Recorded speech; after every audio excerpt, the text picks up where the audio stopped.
Everyone, welcome to Toad TV. I'm Mary Beth. I'm Helen. We are the creative hands and minds behind Toad Hollow. I'm going to give Mary Beth more than a head. That's okay.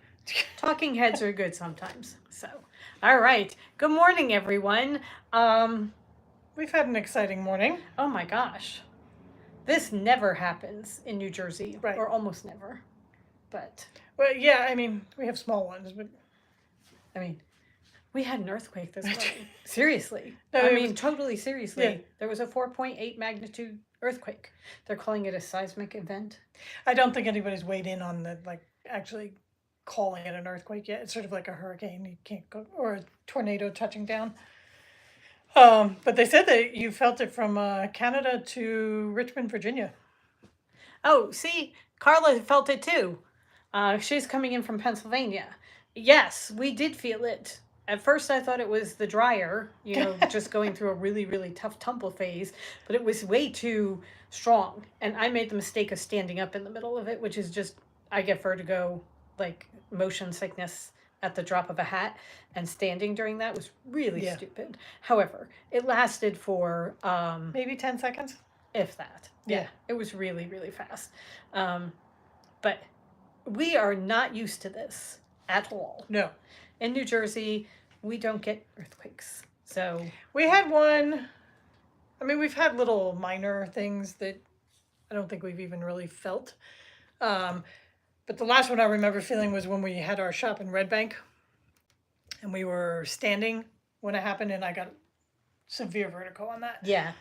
But this was worse. Yeah, oh, this was a lot I mean, worse. we were watching the windows shake. I'm like, okay. And people are putting up on Facebook. I mean, to begin with, they're like, did anybody else feel that? And then the reports started coming in and everything. And some people were saying that their dogs were freaking out. Yeah, our dogs did not freak out. No, my dog freaked out just because I stopped feeding her bagel. Right.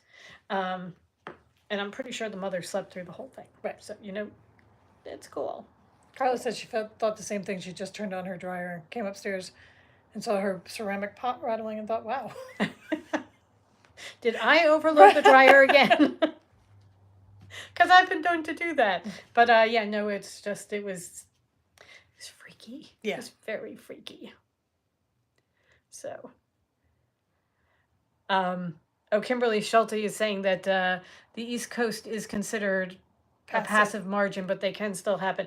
I know, it's just, we don't normally get it. So for us, it's just, it sends us a little bit, Well, yeah, and I looked it up and it said, in my vast research of, 5 seconds on the internet, it said the strongest earthquake New Jersey ever had was 5.3.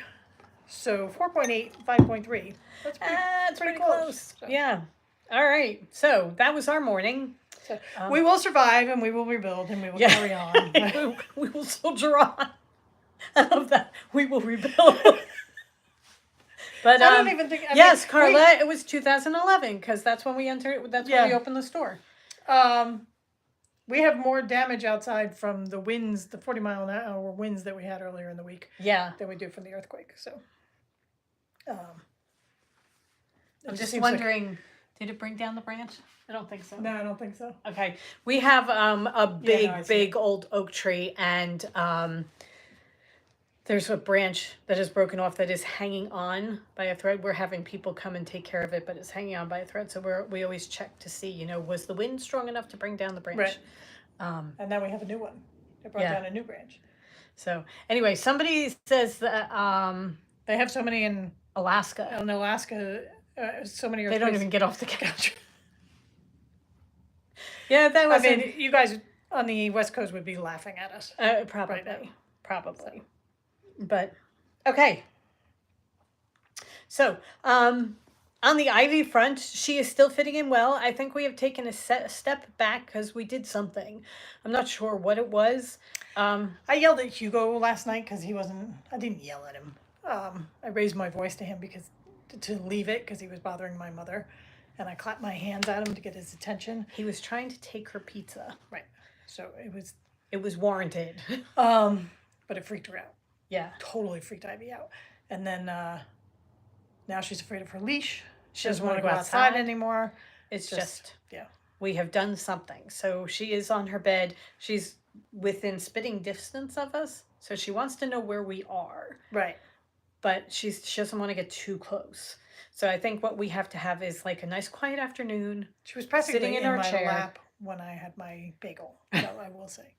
So, sitting in our chair, you know, crafting like a quiet crafting afternoon so that she can get back on keel. right.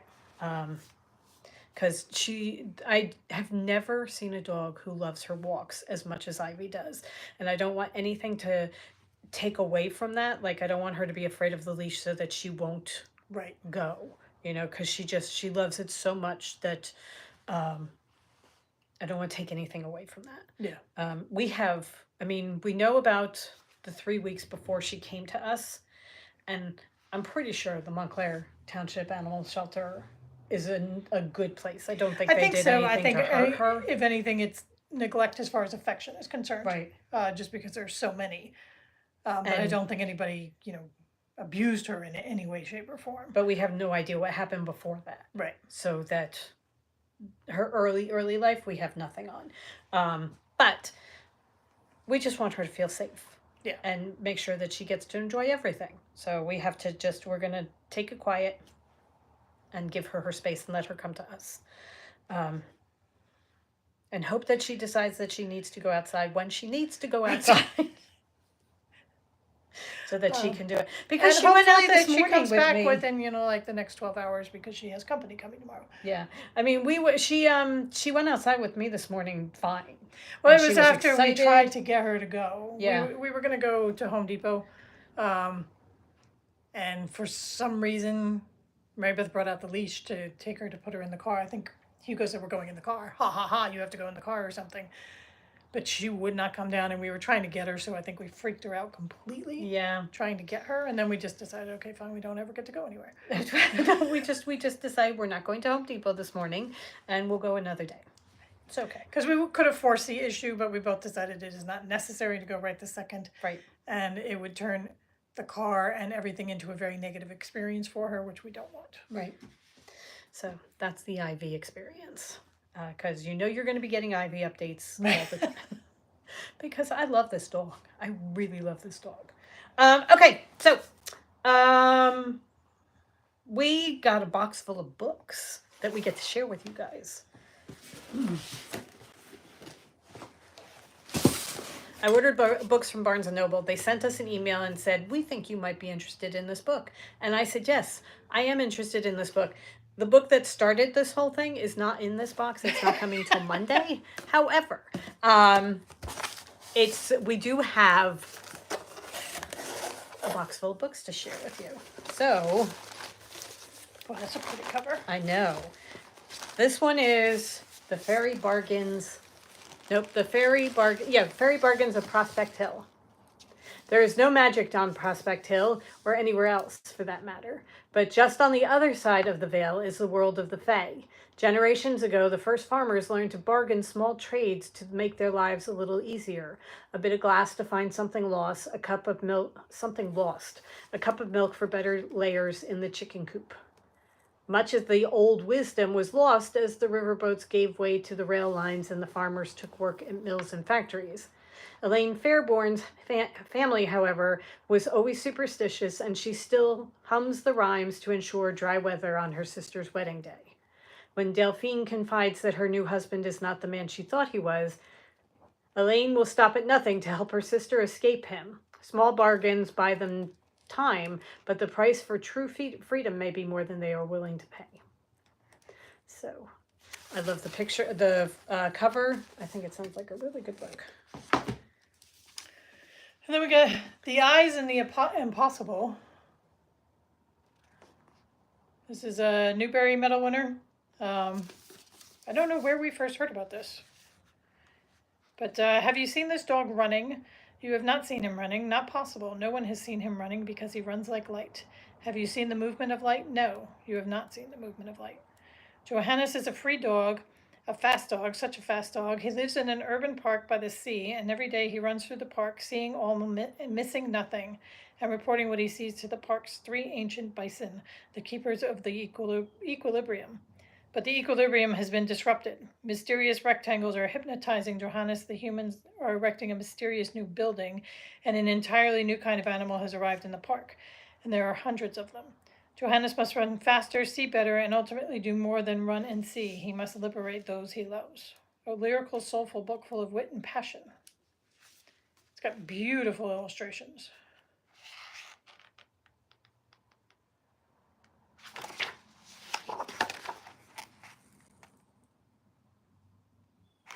So, this was recommended somewhere. I know. Do you remember? I Is don't. it Ann Patchett, maybe? It might have been. It could also have been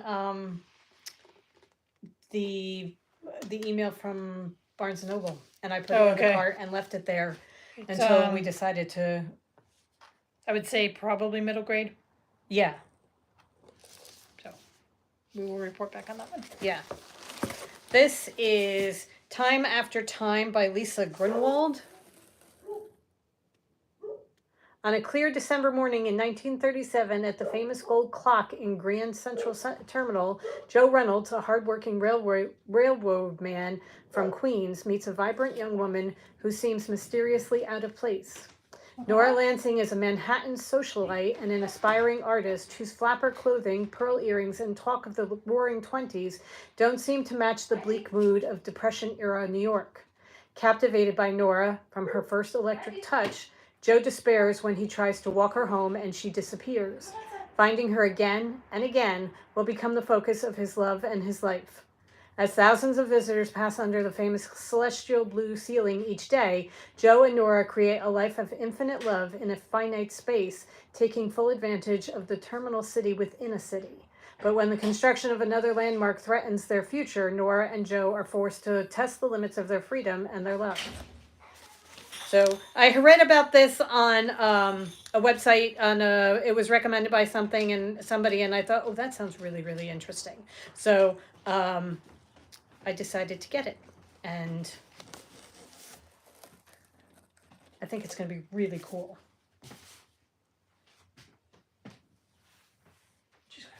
Did she go out? No. Not yet. Okay. All right. You're up. Okay. Then we got Peace Like a River by Leaf Anger. I've just seen a lot of people talking about this one, and did we get his other one or no? No, that's the one that's coming on Monday. Oh, okay. So the other one that's coming on Monday is also by Leaf Anger. So this is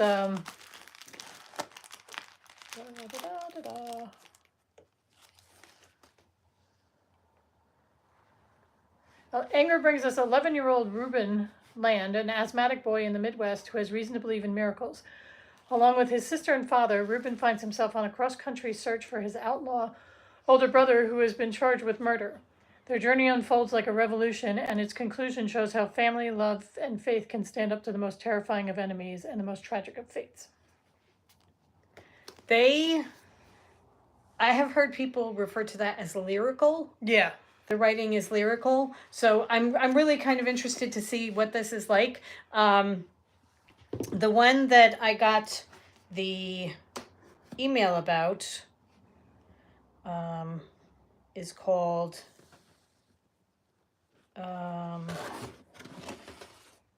it's Leaf Eggers, right? Leaf Anger. Anger. Doing the wrong one. Okay. Hold, please. And then the last one is The Cemetery of Untold Stories. Oh, by Julia Alvarez. Okay. But the book that started this whole thing is I Cheerfully Refuse. I've got it because of the title. Because I think the title sounds really, really good. It will become my mantra. Yes, I cheerfully refuse. But anyway, okay, so. This is The Cemetery of Untold Stories. Alma Cruz, the celebrated writer at the heart of The Cemetery of Untold Stories, doesn't want to end up like her friend, a novelist who fought for so long and hard to finish a book that it threatened her sanity.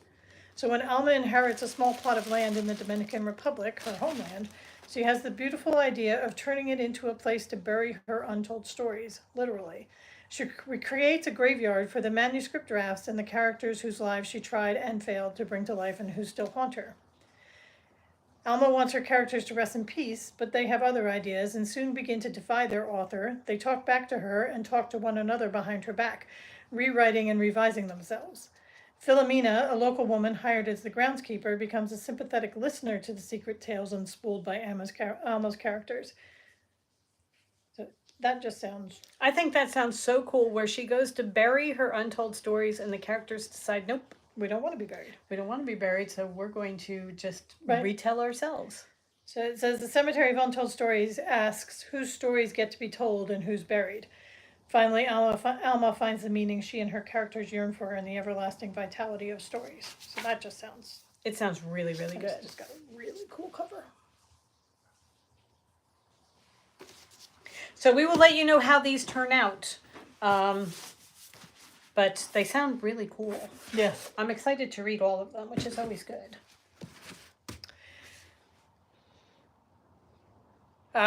Genevieve says she missed the first 6 minutes. Did we feel it? And she means the earthquake. Yes. Yes, we did. That was in the first 6 minutes. So it was crazy. Yeah.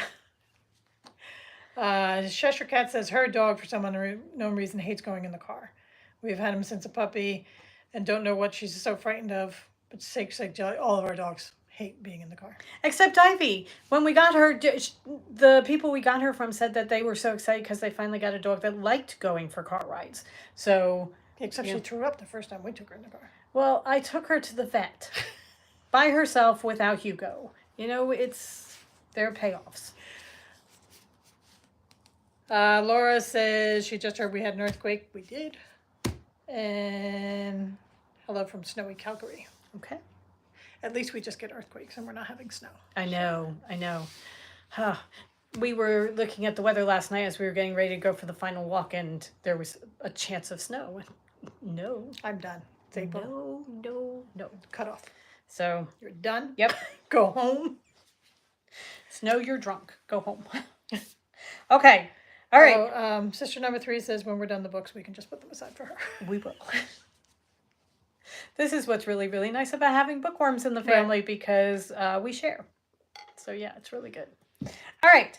I have to tell you, the publishers are really upping their cover games these days. They really are. And I mean, people who get the Fairy Loot book boxes and the Illuma crates and that kind of thing. The editions that they're getting are just stunning. I mean, absolutely stunning. Yeah. So, I believe I am getting a Barnes and Noble edition of I Cheerfully Refuse. Oh, okay. So we'll see what that looks like. Also, we have Book of the Months are coming. Book of the Months are coming tomorrow, I think. So on Tuesday we will have more books to share. Yeah. It was one of those things where, you know what, I just went through and bought books. Well, it has been since BookFin. Yeah. Since we bought books. So, Also, we saved up credits from Book of the Month and credits from buying all the BookFin books, and it really adds up nicely when you get to spend them. Okay, shall we talk yarn? I think so. I mean, that's why we're all here. Right. We have new yarn color to share, and I'm really excited about this. Oh, sorry. What? I have to make everything. Oh, okay. I have it waiting. Okay.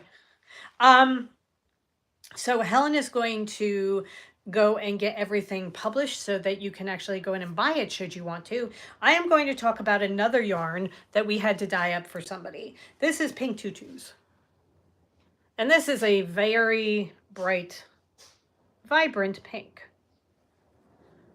This is a little too pink for me. It's a little too much. However, you start putting this with other colors as a pop of color, and all of a sudden this is really pretty. Because I was thinking when I was doing it, you start putting it with the Secret Gardens, and look how that is such a pretty pop against the Secret Garden colors. And when you add it to the pinks that we originally designed it to go with, I mean, you could have a gradient pink shawl that would just be, oh my God. Because you do these and then you work up from Rambling Roses into the brighter pink. Yeah. We could have so much fun with this. But And you throw dahlias in there because dahlias has got all of these Right. in them. this is just a gorgeous, gorgeous color. Okay, so It's coming back. I'm gonna show you it with the new color too. Okay, so are we ready? Yes. Okay, everything is ready to go. Okay, so we decided that we are going to be doing 4 collections over the year, one kind of for each season. And we're going to release them every 3 months. And those are going to be larger groups of yarn. And then we're going to have a Hugo's Choice 3 or 4 times throughout the year where we're going to do it like the midwinter's night, so that we'll have a yarn that is made specifically to part of the proceeds are going to a local animal shelter or animal organization. You know what's near and dear to our hearts. Right. And then when we're not doing either of those things, what we want to do is we want to bring back some of the yarns that we dyed a long time ago, like from the vaults, so that people can see, you know, some of the earlier colors, because a lot of you are newer. We do have a good group of core followers who have been around since the beginning. And if you haven't been around since the beginning, you've gone back and watched since the beginning, Right. and we thank you so very much. But you may not have been here to actually get the yarn. And some of these colors, like the one that we just did, I don't think they really got a full chance. No. They were so early that We hadn't even started doing shows yet. right, so that we kind of put it up, and if it sold, great. If not, then we took it down again. Right. We weren't allowing things to linger or do shows or trunk shows or anything like that. So some of those will come back, and then there'll be some that, you know, are old, tried and true favorites that we're Right. just bringing back because Well, we want to do something Right. in them, and we want them. So this one is one that Helen had in her book from when she did a group around the secret garden. So we thought this was a really good one to bring back. right. So this one is called Vintage Hydrangeas. Ta-da! So it's got a couple different colors, greens, very, very light pink. So if you think of the very faint pink, not the berry hydrangeas, but the very faint pink, it's like the tip of the petals are pink, and then it goes into the green. Yeah. That's kind of what we had in mind. And then it's got brown speckles. So there you can see just the faint hints of the pink. It's just gorgeous. It really is. So we thought, what can you do with this yarn? I'm going to make a sweater with it. I am going to make the I'll click at the link. This is the Moonset Tea by Ozetta. And I saw somebody put up that they were making it. And I thought, oh, that looks really, really pretty. And comfortable. Perfect Yes. for the upcoming season. So we dyed this to show you guys, but I dyed enough to make me a sweater. So I'm going to start knitting this once it dries. It's still got the shower ring in it because it's still wet. We have to hang it up to re-dry. But once this dries, I should have it cast on and started by Tuesday so I can show you how it's knitting up. But that's my plan for it. But we thought this would be so pretty in a dainty shawl or... Amber O'Brien just came out with one. I just got an email today. That it's a one skein shawl. Okay. It should be in the emails. I think. Yeah, I the sent it, triangular yeah. something. It is Triagonal Shawlette. And So she says it's perfect for a one skein or like 5 mini skeins. that's one of her color combinations. So here, I'm going to show you what would be absolutely gorgeous to make this shawlette or any kind of shawl. Okay? So Yes. that, and then we decided that it needed something that was kind of a pop to go with it, but in the same color tonal story. So we made sure that the amount of dye that we used for each of the colors was the same so that it doesn't look too bright against it. Right. All right, so we have Vintage Hydrangeas, and these are Spring Violets. So that purple would be so pretty with it. Or if you don't want the warm purple, we also did, this is Hyacinths. and that's more of a bluey purple. So if you're doing hyacinths with it, if you want to throw a little back pocket, which is a blue, that would be gorgeous. Or if you want to warm it up a little bit, we're back to spring violets. And let's throw in a little Will You Be Mine. Also, or hidden entrance from the secret garden. Oh my God, that's going to pull out these colors here. And look how pretty it is. Oh my God. And then if you want to make it a little bit darker, let's throw in some antique mauve because that's gorgeous. I think I'd take this down. Yeah. Maybe put hyacinths, but oh my God. Honestly. Yeah, the yellow combo is just because the yellow and the purple go so well together. So spring. And then you can do... And then if we throw pink tutus back in. And if you want to go 4 colors...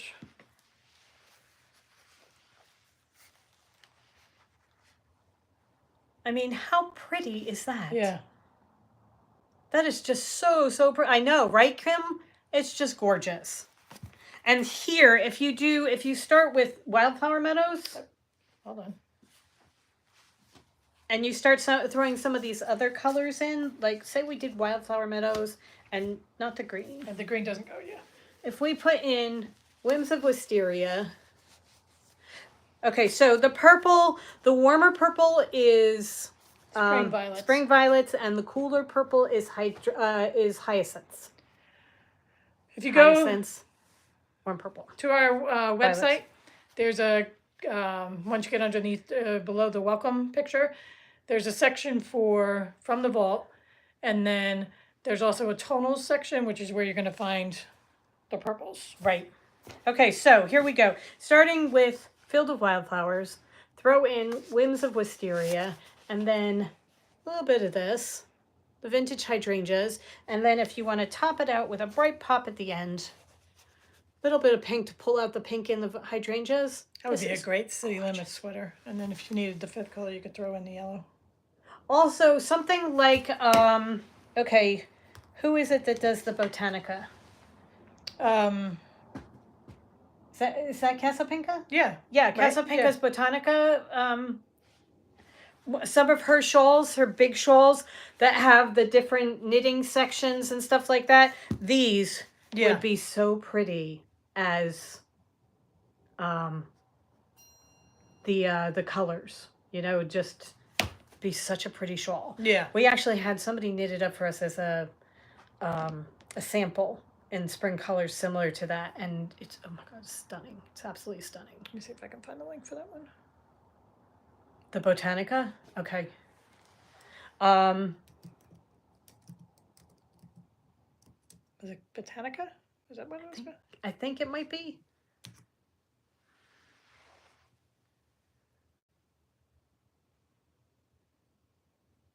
Did you put Botanical? It was the Botanique. Botanique, that's it. Sorry, Botanique. There we go. Helen's going to put the link in. This is a big shawl. But it's a trapezoid. Yeah. So it's a really fun shawl to wear, too. It is, because you do all different kinds of knitting and lace patterns and things like that, and it's just it's tons of fun to do. So, are we going to have kits for these? I think the easiest thing is for you to go through and pick them out. We can go through and put the kits together. I mean, it's no big deal.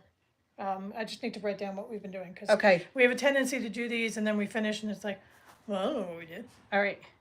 Oh, sorry. Have you got a pen? Yeah. All right, so we have hydrangea, and then we did violet. Sorry, they're sharp objects. I haven't had enough sleep. I need to have sharp objects Violets near me. Hidden entrance. Yeah, well, you were the one that had me up at 3 a.m. And back pocket, right? And then we'll take out the back pocket, put a slash and then do tutus. Because those are really pretty. And then the three that everybody liked was hydrangea, violet, and hidden entrance. Okay.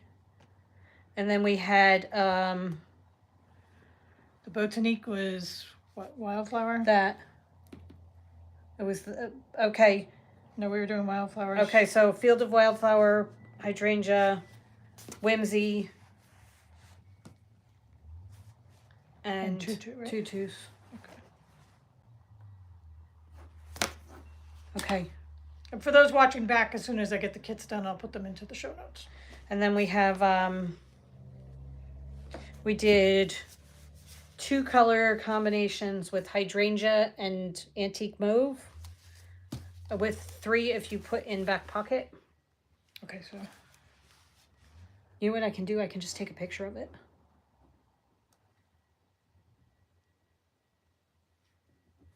okay. And then put mauve slash will you be mine? Okay. All right. So yes, we will be putting up kits. So Kim wants to know, is lace difficult for a relative newbie? And I mean, I'm assuming you mean knitting lace pattern, not knitting with lace weight yarn. It is depends on the pattern. Also, if you do mean knitting with lace weight yarn, because there are some things that are calling for lace weight Right. yarn, just think of it as being very thin. Right. As long as you can put stitch markers in between your pattern repeat, lace weight is not that hard. It's just following a pattern. Oh, lace, we were not saying lace weight. right. We Lace. were saying the lace patterns. Right. Okay. Right. So that like the Helen Stewart that I'm doing, the mystery knit along, I was having such a hard time with it, and then I put the stitch markers in, and now I'm just going right along. So generally with a lace pattern, it's, you know, say 12 stitches is your repeat, and you repeat those 12 stitches across the row. So if you put a stitch marker every 12 stitches, then you know where your mistake is. Right. So that if those 12 stitches don't work out the way they're supposed to, you know that it's within the 2 stitch markers. It's not that you get to the end of the row and it's like, oh, I have 3 extra stitches, what the hell? And you have to go all the way back and figure out. Right. Right. So that you can, that's the biggest thing with lace, is managing your repeat and making sure that you know where your mistake happens. Right. Because you're going to make mistakes. Okay. I also will say again that if you are just starting to do lace knitting, that kind of thing, knitting at the library cowl part 2 or part 2 is actually all different kinds of lace stitches, and that is a great way to get time on knitting lace patterns, because you're working with a finite number of stitches. I think it's like 88 stitches or something like that. It's not like you have 452 stitches because you've got the long end of shawl that you're doing lace Right. work on. It's only 88 stitches or 120 stitches, whatever. And again, you can practice putting in the stitch markers so that you can practice doing that. And it shows you different kinds of lace patterns, so you get the idea of the yarn over, knit 2 together type of thing, or make one right, make one left. And you get used to what a yarn over stitch looks like when you're coming back around to knit it. Right. And, you know, I can now pretty much read a pattern so that I know, like if I'm doing a yarn over and I look at the pattern, I'm like, okay, that yarn over is in the middle of nowhere. Right. That does not belong there. You did something wrong. Right.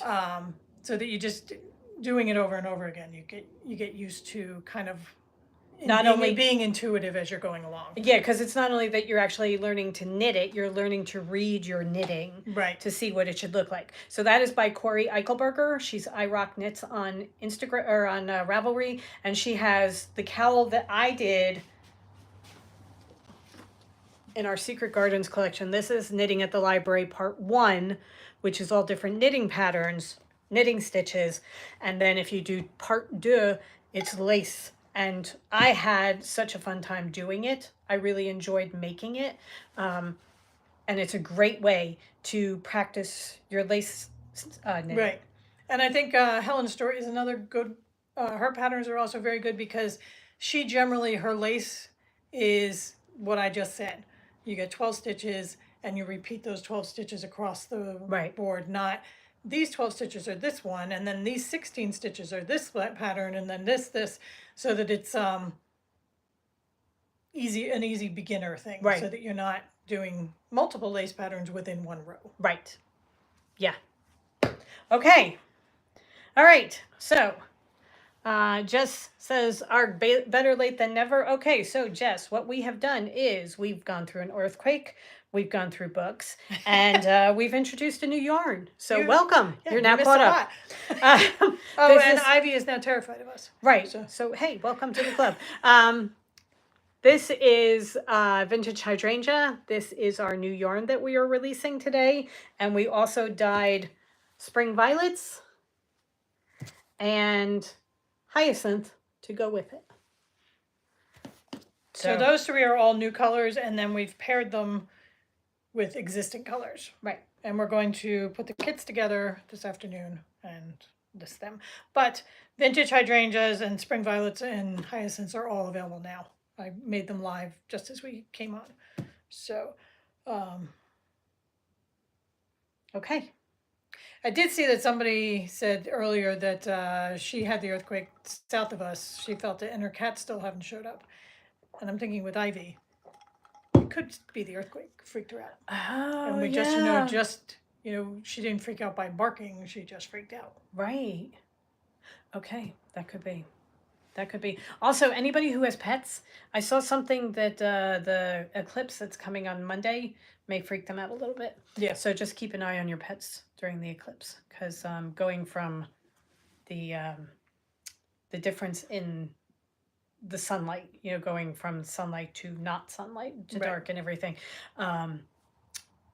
is going to freak some of them out. So just keep that in mind. Yeah. Our pets are going to get an eclipse and tree workers. So it'll be a fun day. Yeah. Oh, that's right. I wonder if he's going to come. He's the type of person that would be like, nope. It's a Taken sign off from of the the gods I will not be climbing trees during the when eclipse. they take the sun away. We'll see. It's going to be fun. Okay. Yes, Jess, we had an actual earthquake. Not something we get in New Jersey. But yes, we had a 4.8 earthquake this morning. Yeah. It's been a morning, let me tell you. Yeah. All right. Anything else? Does anybody have any questions? Comments? No? I gotta give them time to type. Okay. No, I mean... Bueller? Yeah, Bueller. Okay. That pretty much was what we wanted to talk to you guys about. Right. All is well. Yes, everything is fine. Hugo seems to be, hanging out. Yeah, I mean, other than the house shaking and figuring out what it was. Yolanda, just- you really have to move south. Yeah. We get sun down here. Yeah, I mean, we had no damage or anything. Oh, yeah. So. No. Thank you very, very much, Meredith. That means a lot. Thank you. Okay. I'm trying to think if there's anything else that we were going to talk about. I think that was it. Erin says her wallet is throwing itself at the screen. Okay. I caught it. All right.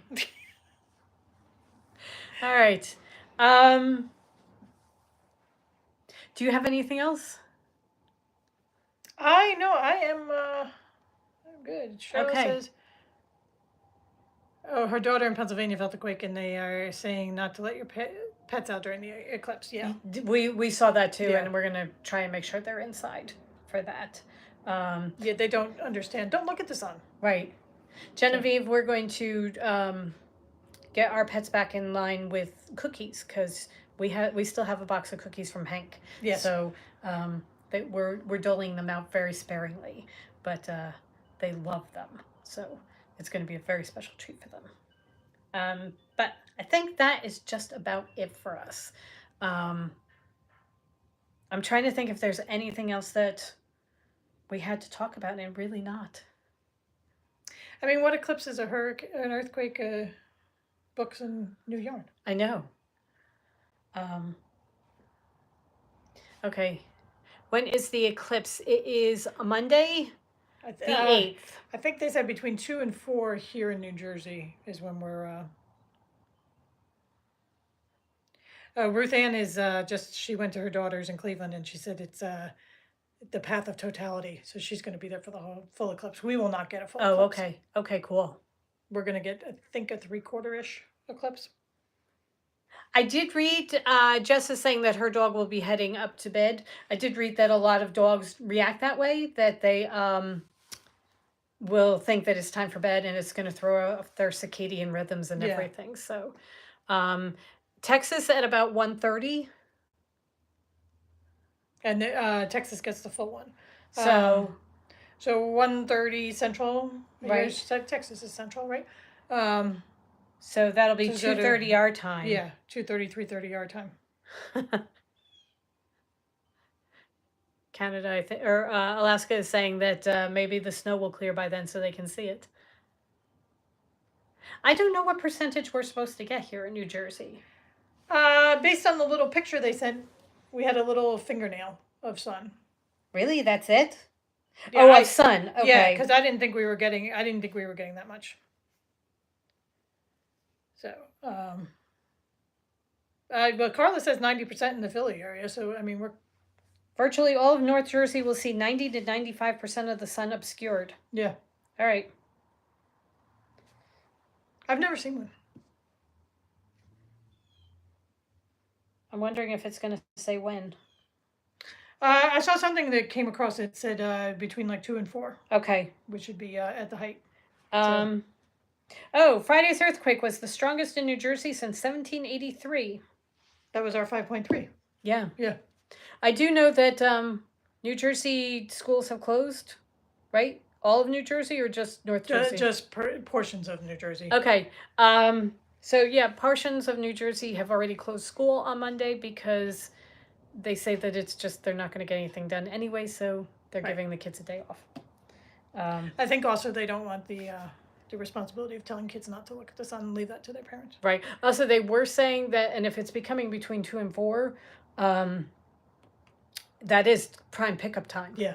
They were saying that the pickup. They were worried about just traffic that people would be looking at it, right? Not paying any attention. So, Carla says we had 80% eclipse in 2017, so this one is better. I think we were cloudy that day, so that we didn't even see it. Yeah. We will hope for clear skies so that we can see at least a little bit. I do actually think it's supposed to be a relatively nice day. It's right before we go into the warmish weather. Okay. 3:25 p.m. is the magnitude. Okay. Debbie's looking up for us. She says Google says 91.7% in Montclair. Okay. Yolanda says that if it ever stops snowing, they may be able to see it, but it'll probably look like a big snowflake. And I saw that Anna says that Rhode Island has half-day school too. Yeah. So yeah, no, I think every people. If you think about it with pickups and that kind of thing, it's. Also, you think about a teacher with a classroom full of kids trying to keep them from looking at it. No. Because you want them to be able to see what's going on. But I remember. Debbie says Google is never wrong. When we had the earthquake this morning, where was the first place we both went? Yep. It was Facebook. Oh, yeah. Because we figured Google's not going to report it yet. So we all went to Facebook. We went to the Montclair groups in Facebook, and it was just like the first thing that comes up is, did you feel that? Right. Like herding cats. Yep. Yeah. That's pretty much it. So, okay. All right. Then I think we are going to get going because now we have a whole bunch of kits to list. So we will get that going. Let's see. Jess says she remembers a total when she was in grade school. I was thinking about the pinhole thing and thinking about trying to make that, see if it actually works. Yeah, because we're never going to find glasses this late in the game. No. So. Nope. All right. You're always prepared. That's us here at Toad Hollow. Oh, honestly. We're going to wake up on Tuesday and be like, oh, there was an eclipse yesterday. Were we supposed to go outside at 2 o'clock or something like that? All right, guys. One more time. Vintage hydrangea, spring violets, and hyacinths. New colors in the shop. We'll put together the kits so they'll be ready to go. And hopefully Mary Beth will have a sweater cast on in the vintage hydrangea to show you on Tuesday. Yes. Yes. Yeah. I will, because... She will. I will. I was supposed to have my shawl done by today, but that didn't happen because we have a puppy and we're jumping up and down a lot. But Um, we had a lot of rain this week. It's been Yeah. just been a very rainy winter, but we had 2 days of full on pouring rain, and that is not easy with a puppy. no. So. Oh yes, Jess, I remember the monkey bars and the Yep. metal slides. Especially when in the 70s where we wore dresses to school. Remember those the turning merry-go-round thing? Yes. I've seen things where, you haven't had a childhood till you've went on one of those things. All right. All right. Have a great weekend, everybody. Yes. Go Have a for- wonderful week. Go forth and create. And we will see you on Tuesday. Yes. Stay safe during the eclipse. Yes. Regular scheduled program. Right. Have a great weekend. Bye. Thanks Bye. everybody for coming. Okay.